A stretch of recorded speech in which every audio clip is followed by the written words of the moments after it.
Welcome to episode 4 of Beyond the Bench podcast, hosted by Nick Ingram.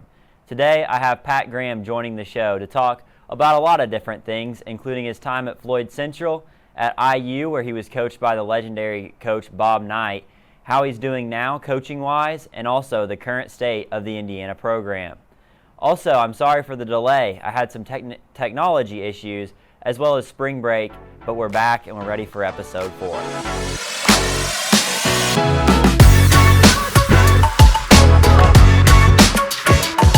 Have you experienced foot or ankle pain? If so, you're not alone. Millions of Americans suffer from foot and ankle problems every year. Ansert Foot and Ankle is here to help.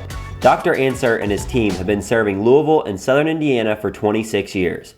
Ansert Foot and Ankle offers comprehensive services, including diabetic foot care, sports injuries and trauma, heel pain and plantar fasciitis, foot and ankle surgery, custom orthotics, and more. Ansert Foot and Ankle is located at 2315 Green Valley Road in New Albany, Indiana. You can reach them at 812-949-1002. So today I'm joined by Pat Graham. Pat, thank you for coming on the show here. I'm super excited to get into this, talk some basketball, talk Floyd Central, Indiana, a little bit of everything, really. Appreciate you having me. For sure. So let's talk about growing up. Obviously, I'm going to assume you played basketball ever since you were little, but did you play any other sports? It's funny, I grew up in Borden, Indiana. We moved to Floyd Central in before my 7th grade year, and I played mini league and stuff like that over at Floyd Central. My uncle was athletic director of Floyd Central. But I grew up in Borden, went to Borden Elementary up until 6th grade, and the girls' assistant coach, Kim Slusher, her daughter Sailor is a freshman on the team, and she was the one that I basically grew up playing basketball with. She was a hell of a lot older than me. I use that as an excuse, but that's how I learned how to get my butt kicked. And so that's how I grew up playing. Fell in love with basketball. I lived over at Floyd Central because my uncle was athletic director, as I said. So that was kind of in the summertime. And then, Borden back then really didn't have, you had, I think, a 2 or 3 team league in Borden. So baseball might have been 5 or 6 games. No football, no soccer, no golf. There just wasn't. And there wasn't a lot of those at the big schools. But my dad and I got playing tennis. And so self-taught tennis player. I went to Floyd Central tennis camps and stuff, but I love tennis. So I probably grew up from, between 3rd grade and 6th, 7th grade, 8th grade playing tennis. And I got playing tournaments, and again, totally self-taught. And I did enjoy that, but when it come right down to it, I knew basketball, and that's kind of what I loved. And even when I got to Floyd Central, they, are you going to play football or baseball? And I'm like, I wouldn't know how to put a helmet on, and I wouldn't know how to put stirrups on. So I'm like, no, I'll just stick with this thing. So hopefully it worked out a little bit. Now, a lot of people will question, well, one sport, but it helped me tremendously in just focusing on one sport. Yeah, definitely. I mean, like you said, you played a little bit of tennis, and I think that there's a lot of I played tennis myself. There's just a lot of footwork stuff in tennis, and I mean, it's probably helped you out tremendously on the basketball court as well, just that footwork. It helped with a few things. It helped with confidence. Again, Dad and I just went up and hit balls and, worked on different things. And again, totally self-taught. There was a brand new tennis courts there in Borden. And that's how I kind of come into, him and a few of his buddies started playing doubles on, evenings or whatever, just for some exercise. And I kind of got into it, and then being self-taught and then going to these tournaments in Salem. And I can remember playing up in Salem. I can remember playing down at Community Park in New Albany. And again, there was kids even back then that had coaches and stuff. And I mean, it was just me and my dad. And like, if my racket strings broke, I was done because I only had one racket type thing. So it was kind of this confidence thing where, you did something on your own. And but it helped me in a lot of ways moving forward. I'm sure. So you obviously, like you said, you went to Floyd Central High School. You were on some really good teams there at Floyd Central. I want to talk first about what it was like to play for Joe Hinton. I mean, he's a legendary coach, a big name. So what was it like to play for Coach Hinton there at Floyd? Hard. People don't, in today's world, and again, I'm going to sound like I'm coming off as speaking down to people that play today, but people just don't understand how tough it was back in those days. Joe Hinton was a son of a gun, and he was hard and tough, and he was tougher. He was even tougher on his better players, demanding, no excuses. You can just rattle off. I think I was a junior before I even got a compliment, and I don't even think I really ever got that. It was somebody made a comment about me, and he took exception to it. So he could talk badly about me, but no one else better, and that's just the way he was. But today's kid, I shouldn't say today's kid, today's parent would have a real tough time playing for a Joe Hinton. Coach Miller at New Albany, and there was tons of great coaches back then. Bixler at Jeffersonville, they were tough coaches. And, parents back in those days, basically the coach is right, the teacher's right, the principal's right, the cop's right. And today it's not that way. Everybody's out for their little boy. And so I've said this before, there's not a day that goes by sometime during the day that I don't think about my assistant coach in high school, Blaine Dust, and my head coach in high school, Joe Hinton, and something they taught me or whatever. So I sound like I'm complaining, but every day of my life, I think the lucky stars that I had those guys. And I would crawl on glass to do it again. And it was not easy. It was tough. It was hard, but man, was it fun. And I just don't think that type of thing happens today. I think parents are too involved, and thank heavens I had the parents I did, because they let the coaches coach and they cheer from the stands. Yeah, I mean, I think hit the nail on the head there. So at Floyd Central, did you play all 4 years? Like, did you start all 4 years, or when did you really start playing there? I can remember there was another player in my class named Shane Gibson, and his brother Sean, Todd Howard. There was a number of us, Craig McCoy. We had a good group. So did New Albany, so did Jeffersonville, but we had a good core. And, I guess one thing I've always told people, and I didn't really know how, if you want to say good, I didn't know really how good I was, and probably until I was maybe a sophomore, junior in high school, because, back in those days, you weren't told when you were in 6th, 7th, 8th grade, rankings and how great you were and everything. So I guess my freshman year, Shane and I played JV against Crawford County, first game of the year. And at halftime, when I walked in at halftime of the JV game against Crawford County, Coach Hinton said, go ahead and switch uniforms. You're done with that. And I was, of course, he's the type of person I was thinking, did I just get kicked off the team? And, in all seriousness, that's how his voice.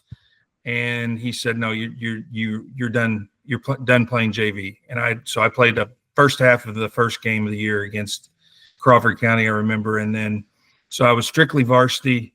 But I was probably maybe 6th, 7th man. That was a senior laden team. We had John Schellenberg was the only underclassman other than the seniors.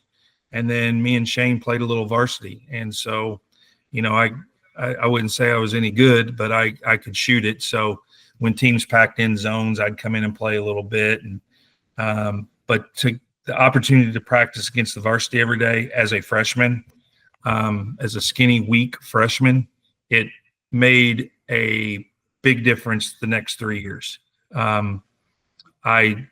Sitting on the bench, I don't know. I think I averaged 2 points a game my freshman year, and I may have played, some games I may have played 15 minutes, and some games I may have played 2 minutes. But that year's when I kind of grew up and gained confidence and getting my tail kicked by seniors and learned how to fit in and all that stuff. It was a blessing in disguise. So, and then sophomore, junior, and senior, started all 3 of those years. Yeah, for sure. And then your senior season, you lost in the 1989 Final Four. Correct me if I'm wrong there. But you were the state scoring leader. You won Mr. Basketball. What was it like going to that game? I'm going to be honest. I was doing some research and I found a YouTube video of the game. And so I just out of curiosity started watching a little bit. And it was definitely different, just the game then and the game now. But I think they were talking about the Mr. Basketball race, and I think that was probably maybe a little bit bigger deal then than it is now. I think that now there's probably I don't think there's very many people that could tell you the last Mr. Basketball, and back then it seems like it was a huge deal. Growing up as a kid, going to Floyd Central, even when I lived in Borden, in the summertime, Joe Hinton camps and stuff, and I can just remember when you walked in the Floyd Central's gym, up top there was 3 All-Stars, Indiana All-Stars, which today they don't even hardly have the game anymore. They can't even get anybody to come. So you're 100% right on the Mr. Basketball thing, the Indiana All-Star team. But I can remember walking in and Jerry Hale, Jerry Schellenberg, and Larry Schellenberg. Jerry Hale went to Kentucky. Schellenberg went to Wake Forest, and Larry went to Dayton. And their pictures were on the wall. When you walk in the gym, they were above. And every day I walked through there, I said, man, just one, if I could just get there, if I could just do that. And that was like a motivating, like every day that I worked, I thought of those 3 pictures as small as that is, that's what I work for. And so going into, again, we say these rankings and stuff, but I remember being a sophomore and I got picked up to play on the Bloomington Red team, the AAU team. So you had Chris Lawson and that went to IU with me, and Greg Graham and Damon Bailey and Eric Montross were a year behind us, but they played up with us a lot. And Tony McGee that played Michigan football. Like our AAU team, we lost 1 game in 3 years. I mean, it basically was 12 Division I players. So when I got invited up there to play on that team's kind of when I thought, I can play with not just the guys in our Southern Indiana area. I can play with other guys or I can play with them. And then as the junior year and the senior year and the scoring and all that stuff, you kind of thought, well, you have a chance at Mr. Basketball, but you still, everyone always just disses the Mr. Basketball, the Southern Indiana part of the state don't get the votes. Well, there's probably truth to that. The only way you can do that or take care of that is to get to state. And the longer you go in the tournament, of course, back then it was 1 class. So the longer you went and the farther you went, the more people got to see you, as long as you played well. And so I remember Lawson and Greg Graham were probably going in our senior year, were probably 1 and 2, projected. They both get beat. One gets beat in regional, one gets beat in sectional. And then we beat Bedford and Bailey and them in regional. And then we get to semi-state, which was down in Evansville. And we get through that. And of course, all of a sudden, you're kind of the last good player. Rodney Holmes from South Bend St. Joseph's, I think, ended up finishing 2nd in Mr. Basketball voting, and he was up there at state with me. So the proof is he and I got the farthest, and that we were both good players, and we got the most votes for Mr. Basketball. So I can just remember getting told that I'd won, and it was. I mean, I never dreamed that I'd be Mr. Basketball, but again, you have to have some breaks along the way, and your team has to get a little farther, or back then you did. It helped tremendously. And so, yeah, you're right though. It kind of bothers me when it doesn't bother me as much about the Mr. Basketball because that's an individual award and basketball is a team sport. But when kids don't really care about the Indiana All-Star game, like that was – we all thought about that. And then you're playing Kentucky on top of it. I mean, that's just was a huge, huge deal. You're 12 against our 12 or whatever the case may be. And now kids I don't even know if they could tell you what the Indiana All-Star game is. I remember we played in Indy and Freedom Hall in Louisville. And now they have the games. They could have them in high school gyms. And and no one even goes. So it sucks. I mean, I hate it for the state and moving forward, but basketball's changed so much at high school, college, and all levels. I don't know if we'll ever get it back. Well, we will never get it back the way I thought it once was and the way I enjoyed it. Yeah, and I mean, it's an interesting point that you made up there, that you brought up there, where you, like you said, you had to do well. Your team had to do well to get the looks and to receive those Mr. Basketball votes. Now with things like Max Preps, really people don't even know what your team's record is. All they're looking at is, okay, this kid averages 26 points a game and he's probably pretty good, but what's his team doing? How's he helping his team win? I think that, like you said, it meant a lot more back then to actually have that team success, and it doesn't really now. No. And there's certain years that sometimes there's just a player that is so far ahead of everyone else. It doesn't matter if he even plays his senior year.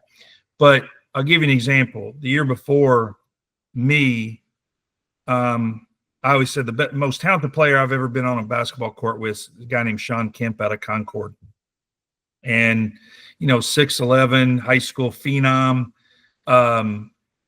man among boys. And he got to the state championship game and got beat. And he got beat Mr. Basketball by Woody Austin, who was a really good player. But Sean Kemp's the best player I've ever been on a floor with in my life. And that's in high school and college. And he didn't win Master Basketball in the state of Indiana. Why? Because he had signed it. He committed to Kentucky, and Woody Austin had committed to Purdue. So you got the northern top of the state that's probably going to go with the Purdue guy. And, Sean Kemp, he's a trader and he went to Kentucky, that type of thing. But Sean Kemp's the best player I've ever been on a floor with. And I played some AAU with him, and, the Russian, we played a team versus the Russians. And I mean, he's arguably one of the best players that's ever come out of the state, let alone that year, and he doesn't win it.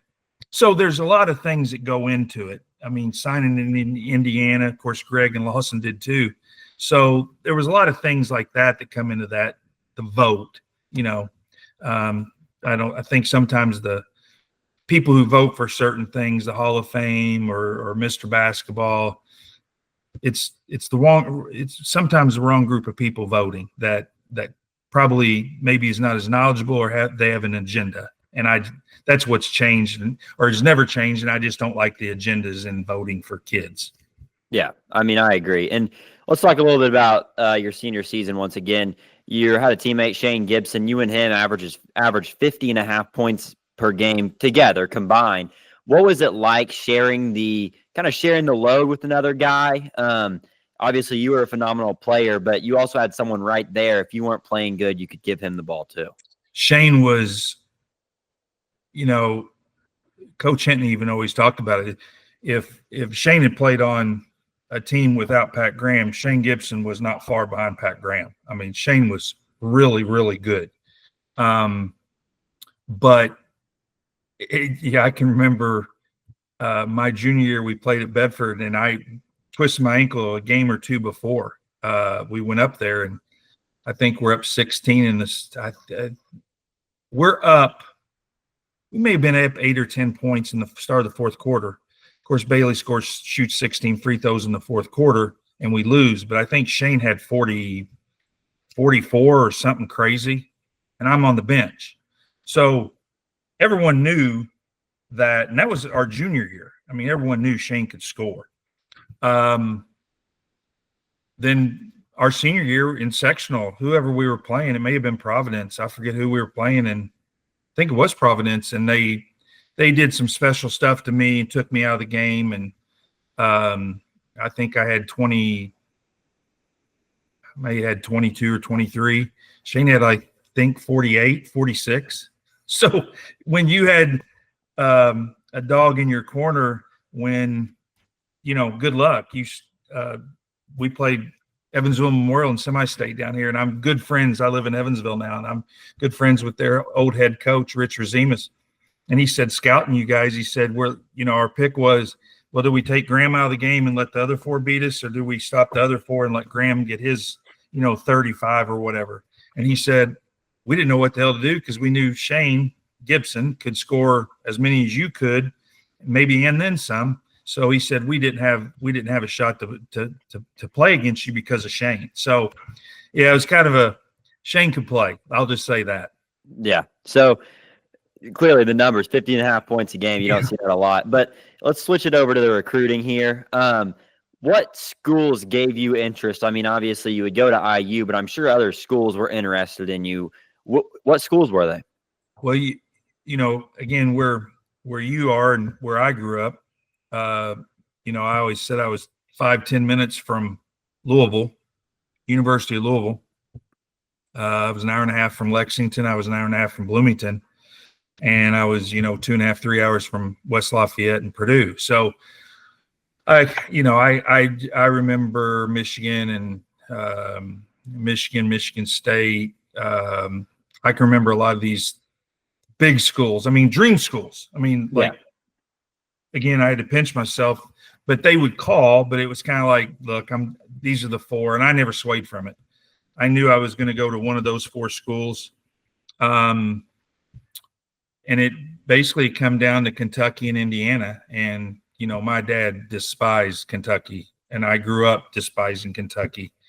I guess we probably rooted for Indiana as a kid, but it wasn't like, we were Indiana. I couldn't go anywhere else. But when you start getting into that recruiting thing, you just got to start thinking about the guys in front of you and who they already have at the shooting guard, blah, blah, blah. You got to think about all those things. You got to think about, basketball's done here in a few years, and what am I going to do after that? And I just felt Kentucky and Indiana were the 2 best choices. And then Kentucky, talking about the Sean Kemp thing, that's when they got in all the big trouble with Coach Sutton, and they thought they were going to go on the death penalty and all that stuff. So there was a guy over at the Louisville Courier-Journal named Pat Forty, was not too many years out of college. And I called him and I said, what's the deal here? And he's like, Pat, this could be death penalty. So it made my choice real simple. They didn't go on the death penalty. Rick Pitino took over, and within a couple of years, they were back to being great. But it made my choice real easy when I, to go to Indiana, and obviously I'm happy I did what I did. Yeah, for sure. So what was that like, Coach Knight recruiting you? I mean, I'm sure we both have heard some crazy stories about his recruiting tactics. What was that like, him recruiting you? Well, so it's just so different compared to today. There was no cell phone, so there was no texting. You weren't, emails and stuff like that wasn't even around. So basically it was a phone call, and coaches back then just weren't. You showed interest by going to AAU tournaments or maybe high school games, probably more than anything, because AAU was just really getting started back in the mid to late 80s. So I was playing an AAU tournament up in Bloomington, and he walked down to ask my mom if she minded if he started recruiting me. And of course, the first thing out of her mouth was, he's diabetic. And I wasn't there when she said this. And then we were actually Shane's brother, Sean. We were driving home, and Mom tells me this story, and I'm like flabbergasted. I'm like, you got to be kidding me. That's the first thing you said to Coach Knight when he asked to recruit me. I'm like, let's keep that on the back burner there. And he said, he goes, well, if he plays and shoots like that, I care less what he is. So that's kind of how it started. That was my sophomore year. Purdue saw us play down in Florida at an AAU tournament. Bruce Weber, who was the assistant coach, that was the game. Matt Painter was on our AAU team also, same year as me. And I think I hit 8 or 9 or 10 threes in this game, and Purdue sitting there. Well, okay, then that started. Louisville was right across the river. They had heard of me or seen me in the paper. And then Kentucky got on me from kind of the same thing, seeing it at an AAU tournament. So those 4 programs, again, right in your backyard, they had a chance to hear about you and come and see you. And so that was the four. I mean, that would be the four teams, the first four that you start getting letters from. And I mean, I think my mom still has the boxes of letters, but that's how the first initial transaction happened. I shouldn't say transaction, that was money, and that didn't happen. But the first thing, communication was through a letter. And I doubt any kid gets a letter nowadays, but you get a letter and you're like, man, maybe they're interested. And it's not just a, kind of a joke letter. But I mean, I got a letter from University of California at Santa Barbara. I never forget the Gauchos. I got a letter from them 6 days a week, 6 days for 3 straight years. I mean, think about how much postage. Jeez. And trust me, they're not sending that just to me, but they sent a letter to me literally 5 or 6 days a week. And it could be a piece of paper on the tennis pavilion that just got built out there. But they sent something every week, or 5 days a week, 6 days a week from the Gauchos. So that's how the communication went. And then the phone call, then you kind of said yes or no. Yes, I'm interested. No, I'm not. So really the only 4 that I ever really talked to, because it was pretty, thanks for calling, but I'm not interested, and move on, was those 4. Yeah. I mean, that makes a lot of sense. And I think that it's different now, though, in the way of you look at where kids are going. Location's starting to really not matter, I feel like. No. I mean, you got the number 1 kid in Indiana right now, Braylon Mullins. He's going to UConn. I mean, I don't think that the kids stay home as much. And like you said, you pretty much had 4 schools that you were choosing between. And now it's like, I got 100 schools. And then you get into the who's got the best offer. I think today's kid, I mean, when I was getting recruited, and it was there were 7 of us freshmen. It was Chris Lawson and Greg Graham and me and Todd Leary and this core group of kids, and we all played AAU together. And we were like, let's go to Indiana together and win a national championship. Today, I'm not saying all kids, I'm not calling out every kid out, but today it's who's going to get me my 16 to 18 points a game as a freshman so I can get to the league the following year as a sophomore. I'm not going to play my sophomore year. I want to go to the NBA. And it's a lot more selfish now. It's a lot more me. It's a lot more. I didn't have a handler. I mean, my mom and dad, I answered the phone and they helped me through questions, or should I call this guy back or whatever. But I mean, now kids have AAU handlers, AAU coaches. They have actually basketball handlers that almost like an agent. And I'm like, none of us had any of that stuff back in those days. I mean, it's just gotten the money and the finances have gotten so ridiculously, and the cheating's gotten so, of course, now anybody can cheat, but the cheating got so bad there for a few years that, like, you have Nike and Adidas. I mean, we never thought about a shoe deal or anything. All we did was want to play.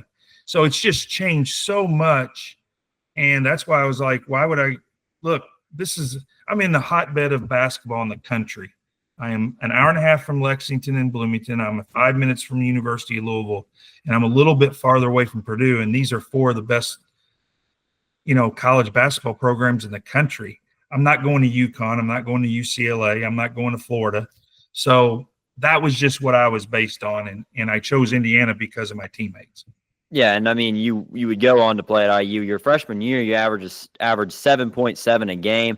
Team wasn't to IU standards that good, but you guys were really young. You had 8 freshmen. One of them was Calbert Chaney, who would go on to, be an absolute Indiana legend. But What was that like at your freshman season? I mean, you got to play, but the success wasn't necessarily there. We had so there were 7 of us freshmen. We, you probably say,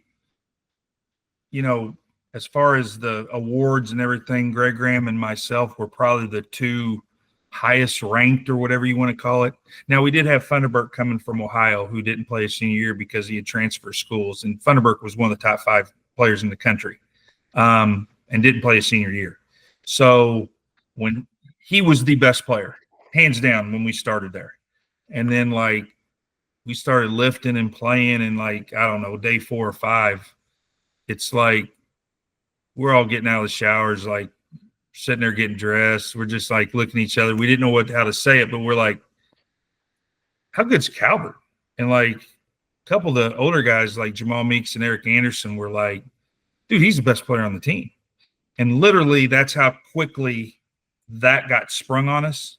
And, Calvert missed I think the next to last game, his high school senior year, he breaks his foot. And he played some AAU with us, but he didn't even hardly play with us. He played with a smaller program down here in Evansville. So, the only way I can compare Calvert and how he blew up in college his freshman year was like Michael Jordan to the NBA. It was like Michael Jordan was a really good college player. Calvert was a really good high school player. No one thought Michael Jordan was going to be Michael Jordan in the NBA. Like, you thought he was going to be really good, but you didn't think he was going to be the all-time GOAT. Well, Calvert was a really good high school player, but no one thought Calvert was going to be Indiana's all-time GOAT, and he is. That helped us tremendously. But I've told people if I hadn't played for Joe Hinton, I don't know if I could have made it through Bob Knight. But I was so blessed to have had Joe Hinton as a coach. I mean, hell, I got thrown out of practice in high school once a week. So the wording and the cursing and the yelling and the mind games, I'd lived that for 4 years. So that was really not a big deal. How complicated things were at IU, the offense, the defense, the scouting reports, all that stuff was what was so just, I had a little bit of it in high school, but it was just on steroids in college. So, and you figured that out. I mean, you had to figure your niche and how I could get to play. And, it wasn't just if I could shoot it, I had to do some other things, although shooting it helped me. You had to be able to do some other things. And so, yeah, I think Greg averaged 8 and I averaged 7 or back and forth. And then we had we were 10-0 and ranked like 3rd or 4th in the country before the Big Ten season started. And then we go to Ohio State and just we learned real quickly what the Big Ten road games, how hard it was. And I think we went 8-10 in the Big Ten that year. So we finished 18-10 and we barely squeaked into the tournament. And we got beat, I think, first game by California. And that's when Knight lost his mind and said, of course, you got 7 skinny, scrawny, weak freshmen. And he said, I'm done with this. And this is when the weight training and, I guess maybe off season was taken a little bit more serious. And, after that, we had a lot of success. But, yeah, I was there 5 years. We played in 5 NCAA tournaments. I didn't play in those, my freshman, sophomore year, and then I missed 2 years because of the foot injury, and then I got to play my senior year. So in those 5 years, we went to the NCAA tournament. Hell, Indiana, it's Christmas Eve, Christmas Day if Indiana gets to the NCAA tournament now, so it kind of makes me sick. Yeah, I mean, and we're going to get to that here in just a few minutes, but your sophomore season, a kid named Damon Bailey would join the team, and I mean, he was – there was comparisons that he was like Larry Bird. I mean, and that's real. I mean, he was supposed to be, which obviously I know he didn't pan out professionally like they would have thought he was going to, but there was a lot of buzz around the program and you guys were really good, 29-5 record, but you lost in the Sweet 16. I mean, that was a team that everyone thought they might win it all. That year, we were still, I know the next year that year Fab Five comes in, or the next year the Fab Five, but we were still young. We were still, I don't know if you want to call us immature, but we were still just young and kind of wet behind the ears type thing. And then the next year is when we became really good. I mean, we were really good. The sucky part, selfishly for me, was second practice of the season is when I break my foot. So I redshirt that year, and of course we had a lot of success that year, and the next 2 years actually. So the 2 best years I kind of missed. But on the flip side, Bailey come in. He was just another piece, and he was a really, really good college player.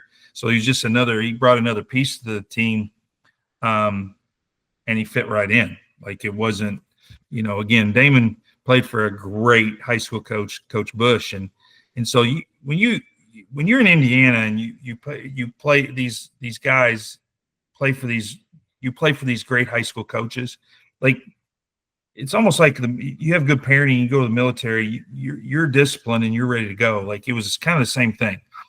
Most of us had good parents and we had good high school coaches, and you just slid in and you fit in like a piece of the puzzle. So it was just, I know you're going to get to it, but I can't help from take shots. It's a hell of a lot different up there now than it was back then. Yeah, you're right, and like I said, we'll get to that here in a second.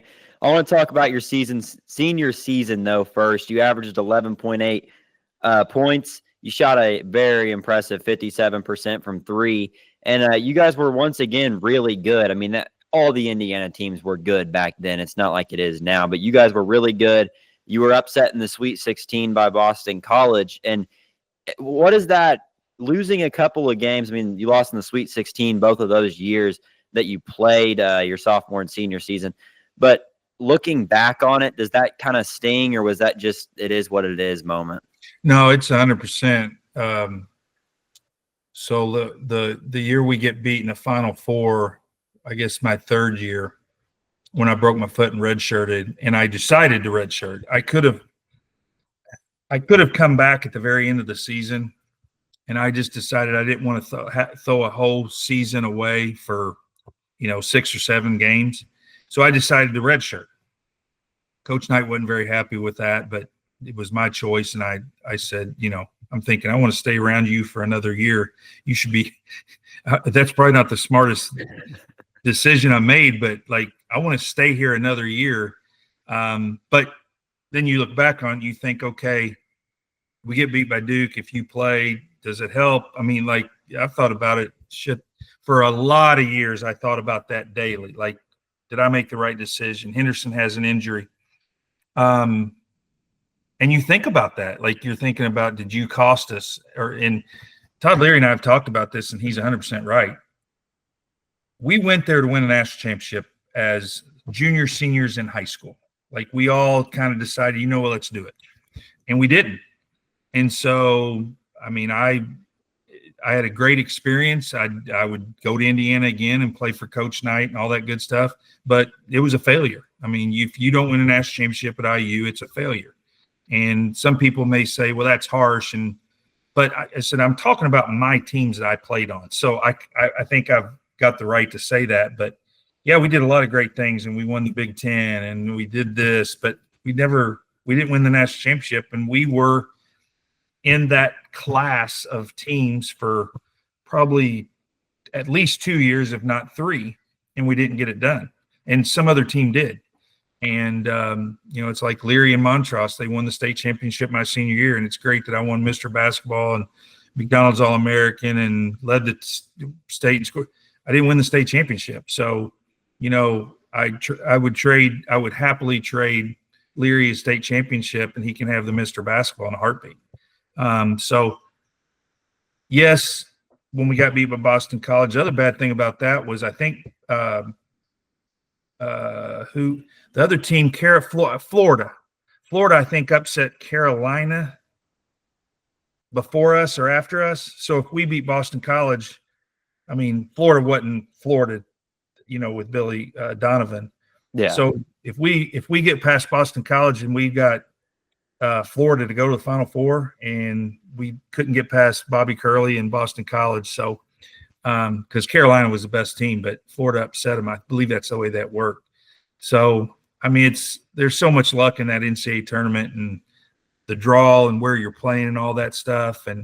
But yeah, I mean, when it was over, it hurt. I mean, obviously I didn't know what I was going to do the next day. I didn't have to get up and go to the weight room or, get treatment on my foot, but it's an eye opener. I mean, it was a sad day, but no, we had a great 4 or 5 years, but we didn't win the national championship, and it was a failure.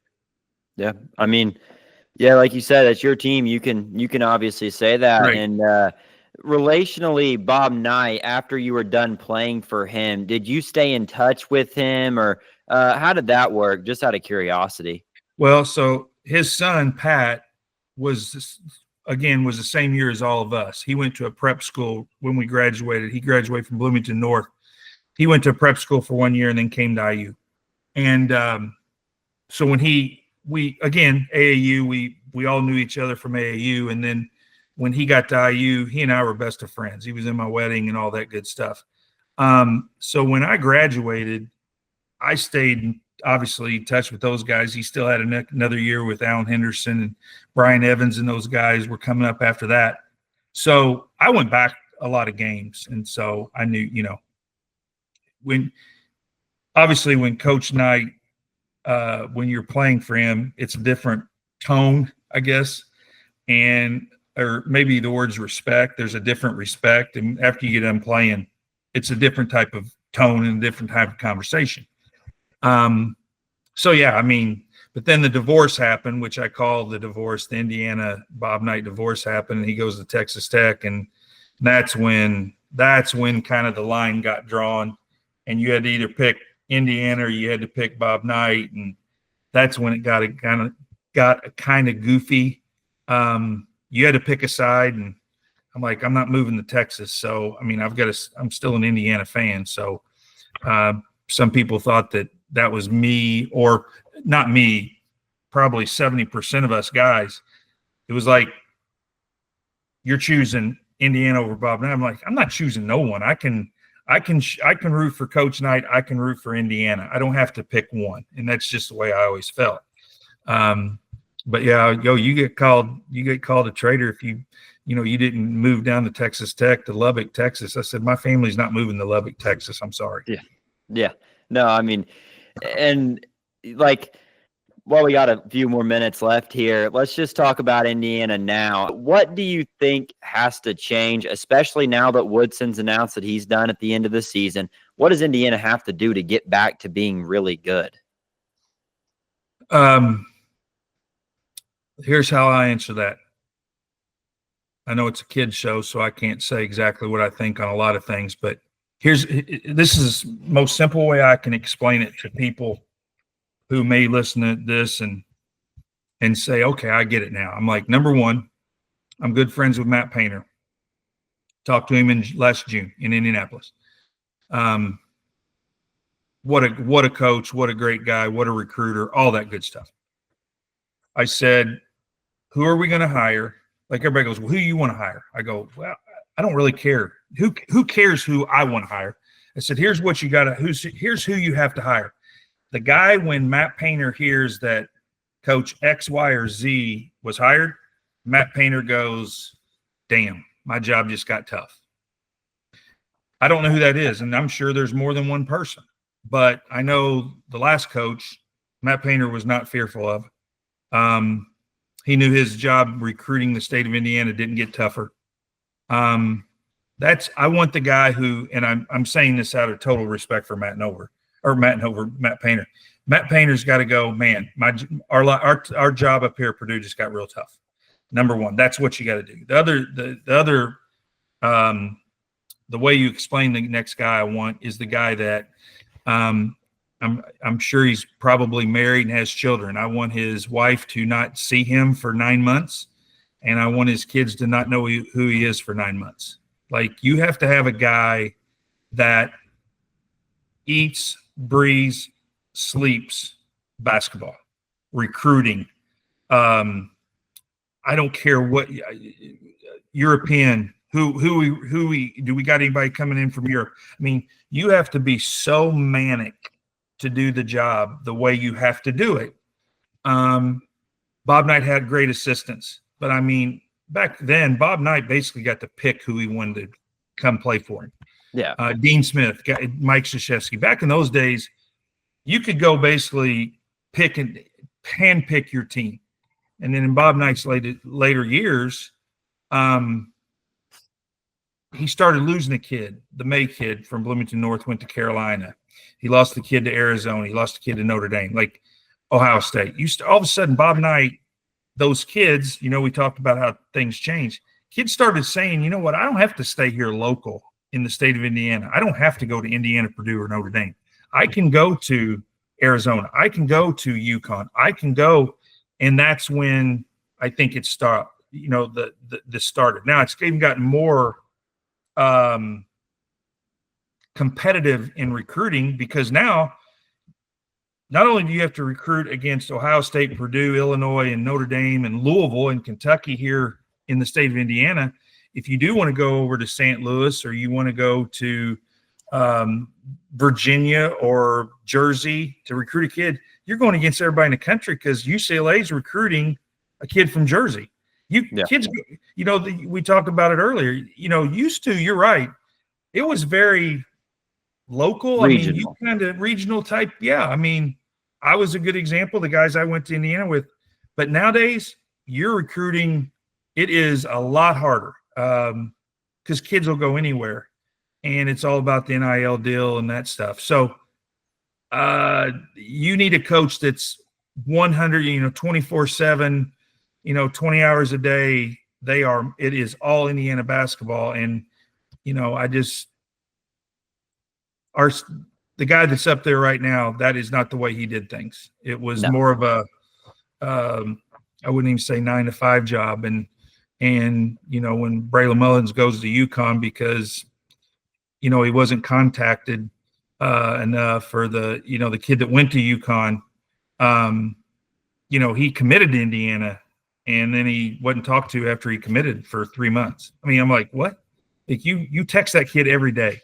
So there's just a lot, and I could probably, I'd blow your mind if I told you some of the recruiting stories that you're just like, but his plan was to portal it. And I just don't believe that's the way you do it. And that's not the team I want to root for. I don't want to root for a portal university. I want to root for kids that's been there 3 and 4 years, and maybe even 5 if they redshirt. I want to like kids. I want to know the kids. This portal thing is one, for 1 year, maybe 2, and you give them $2 million for 2 years and they leave. It's like, I don't know those kids. I don't want to root for those kids. It's just not my cup of tea. And I'm not telling anyone how to think. I'm just telling you how I think. And I'm grumpy 54-year-old guy now. No, I mean, I think you are right. And I think that you see a lot of what I will give Purdue a lot of credit for, and Coach Painter, is he will find the kids that are going to be good. I think that Mike Woodson pulled up 24/7 Sports and looked, who do I need to land that's going to get me in the news? And whereas Coach Painter's saying who can be good. I mean, Trey Kaufman-Wren, I watched him play at Silver Creek against Salem. He didn't look like he was going to be – I mean, he was going to be good. He was a big kid.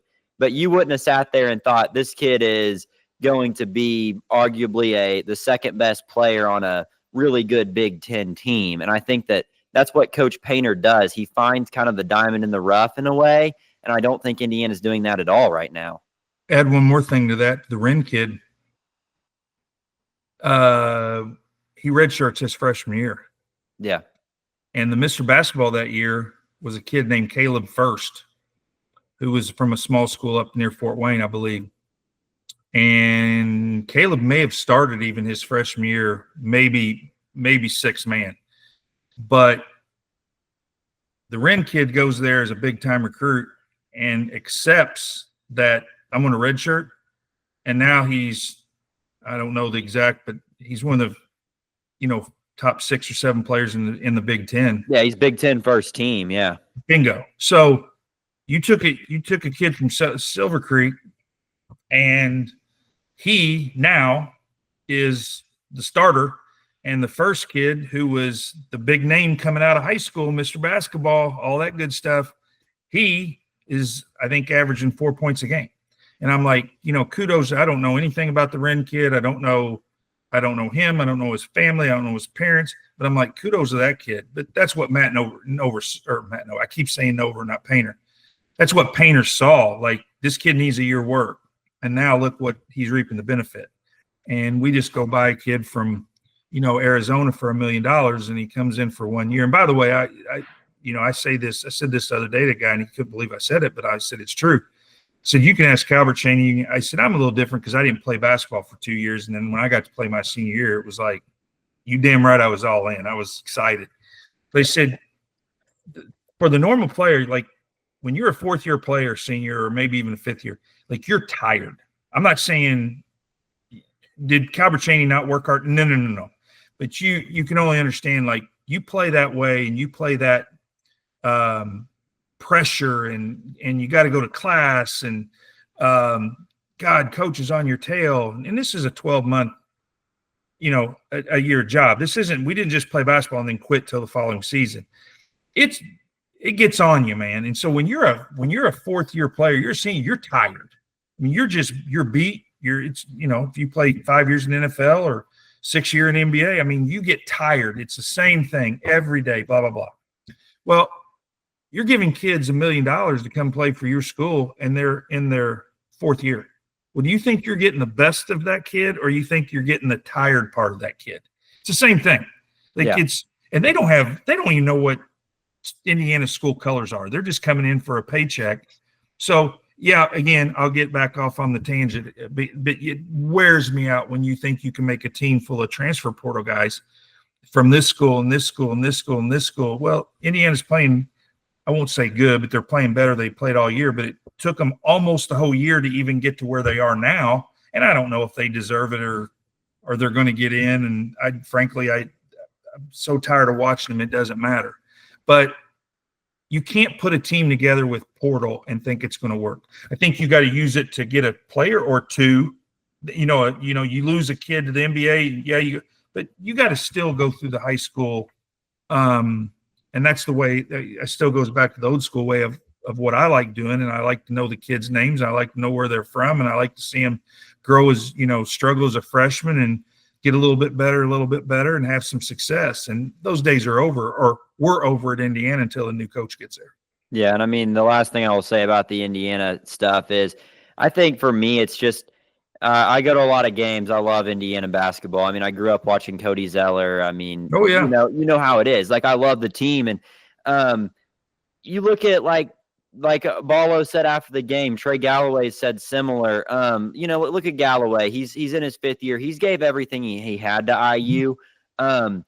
The fans are just doing the players wrong in a way. I mean, there is no need to go on social media and send death threats or slander, Trey Galloway, who's given Indiana all that he can. If anything, the team's failed him. He hasn't really failed the team. So I've heard it, everybody always says it, fan short for fanatic. I'll say it, and I'm sure some people will take offense to it, but like I always said, like, people say, oh, Bob Knight, man, I'd give my left arm to go play for him. I'm like, and I would know this person. I'd know what kind of guy he is or whatever. Not that that's good or bad. I'm like, you wouldn't last 3 minutes. Well, what do you mean? I'd love to play for him. I go, no, you wouldn't. Stop. Number one, you wouldn't be good enough. And number two, you couldn't take one of his 5-minute butt chewings or, a practice where it's so hard and you can't do anything right. But these mind games, and no, you couldn't last 3 minutes. You couldn't last 3 days for sure. Like you would be in tears after 3 days. So I always try and tell people, like, you all think you would do this if I had a chance, I'd go play for Bob Knight. Well, it's the same thing with like the Ballo and the Galloway comment. Like, people are nuts. Fans are crazy. And when you don't win, somebody's got to be at fault. We're done blaming Woodson because he's gone. So now who's the next person? Well, now you got to start blaming the players. Yeah. The players didn't. I'll say this to the day I'm dead. Players take on a personality of the coach. Not always, but a lot of times. We took on Bob Knight's personality. Tough, hard-nosed, fight you, barroom brawlers. Maybe not the most talented, but my God, I'd chew your ear off to win. That type of thing. The Louisville. God, I love watching him play. They've taken on that coach's personality. Kentucky, Mark Pope's personality. Indiana took on Mike Woodson's personality. Smoke cigars and drink wine. I mean, so I can't sit here and blame the players totally, but like the coach, you allowed him to do this stuff. You allowed him if you allow them to go to bars and you allow them to do this type, like, that's on you. We were given rules and you followed them, and that type of thing. We want to give these kids millions of dollars to make them adults, but then we think that kids can make adult decisions. They're still 20 years old or 21 years old. I mean, we were idiots I was an idiot when I was 20, 21 years old. Thank God I had somebody telling me the rules. And if you don't have anybody that's sitting there giving you the rules, well, you're going to make mistakes. And I just think that's how Indiana has played the last few years. It's just kind of like, it's almost like it's a spring break party instead of a college basketball program. I mean, it's just like, man, this lock in. You don't have this chance very often. And go get these portal kids that, again, they could care less about the state of Indiana or the fans or whatever. They're here for one reason, the money. Yep. 700,000 or 750,000 or $1 million or 1.2 million, like the money. Like if you give a kid that much money, you think he's going to work his tail off for you? No, especially when they have no ties to the state of Indiana. So, I hate the portal. I mean, I hate it because I think it makes coaches lazy where, this coach, like, I'll just use Bellarmine as an example. Bellarmine, good friends with Coach Davenport, just stepped down. But, like, if he is a really, really good player, and Louisville, Kentucky, I don't care, pick any school, they come in and take that kid away. Well, Davenport's done all the work for him. He's made him into this player. But because some school is going to give a kid $1 million, they get to reap the benefit of the success that this coach or this program or this staff's put together to make this kid. There's something bad about it, something about loyalty, and I get $1 million. I understand that.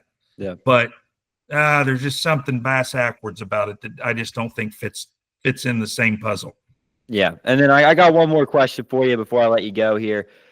Coaching now, you're a coach in the Evansville area. What did playing for a couple of legendary coaches in Joe Hinton and then Bobby Knight, they were hard to play for, they were tough guys. How did that influence and shape you as a coach? Well, I can't. I was an assistant coach at Memorial for, 10 or 12 years. And then now I'm at Evansville Harrison, which was where Calvert went. And I really, really enjoy coaching. I really enjoy kids. I really enjoy helping kids, not only basketball, but, maybe their discipline or maybe their home life or whatever the case may be. I enjoy working with kids. Basketball just kind of is the path you do it with.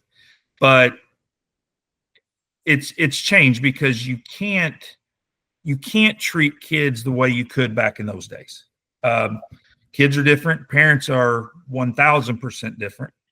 And that's kind of the Floyd Central thing. We didn't even really get on, but what's going on over at Floyd Central, those people couldn't have handled Joe Hinton, and Joe Hinton had success because of the parents and the players. And Joe Hinton couldn't coach at Floyd Central today because, they don't allow the coach to coach. So it's just weird how things change. But being an assistant coach is a lot easier than being the head coach. So I get to pick and choose who and how and my tone and all that good stuff. Sometimes I got to kick them in the butt, and sometimes you got to put your arm around them. And I enjoy doing both. I enjoy working kids and helping them get out of their own way type of thinking. And no, there's not too many days that I don't – not so much Coach Knight, but there's not too many days in practice that I don't think, man, that's something Joe Hinton or Blaine Duss would have said. So it's always kind of funny. But – and all of us coaches either played, Rodney played up in Fort Wayne and Spear played at Harrison. And we all kind of laugh and talk about those type of stories. Like, I remember when I was in high school, and I'm like, I could write a book on when I was in high school. So it's fun, but I enjoy it, and I enjoy kids. Yeah. Once again, I just want to thank you for your time today. This was a little bit longer than we talked about, but I think we both had a really good time just talking about a lot of different things there. So I thank you for your time, and I wish you the best of luck in your game tomorrow. Well, I appreciate it. And I told you, I didn't think 30 minutes was going to do us justice. So do it anytime you call me. Once again, I want to thank Pat for his time coming on the show today to talk to me. I had a really good conversation with him. I hope everyone enjoyed everything we had to talk about, and really an interesting conversation when we started in on the Indiana basketball, the current state of the program. Really interesting what he had to say. A couple of announcements. We are going to be looking into getting another shirt order. I've had a few people say that they didn't get shirts the first time, but they want some now. So if we can get enough, we will send in another order. All you have to do is just contact me on social media or through my phone. Either way works. Also, we might have some delays on upcoming episodes due to baseball season starting and the end of the school year. It's going to be hard to get time to record and edit, but I'll get them out as quickly as I can. And also, I'm starting a new question program. So we're going to release the guest early, about 3 to 4 days before they come on the show. And I'm going to take in questions from the audience. So if you have any questions, you can send them to me or you can comment on the original post. I'm going to say the questions to the guests directly as they are written. So make sure that you type them up exactly how you want them said. And lastly, up to 3 questions will be asked per episode. But if your question doesn't get asked, just make sure to submit one for the next and we'll get you on. Thank you all for listening and allowing me to take you beyond the bench.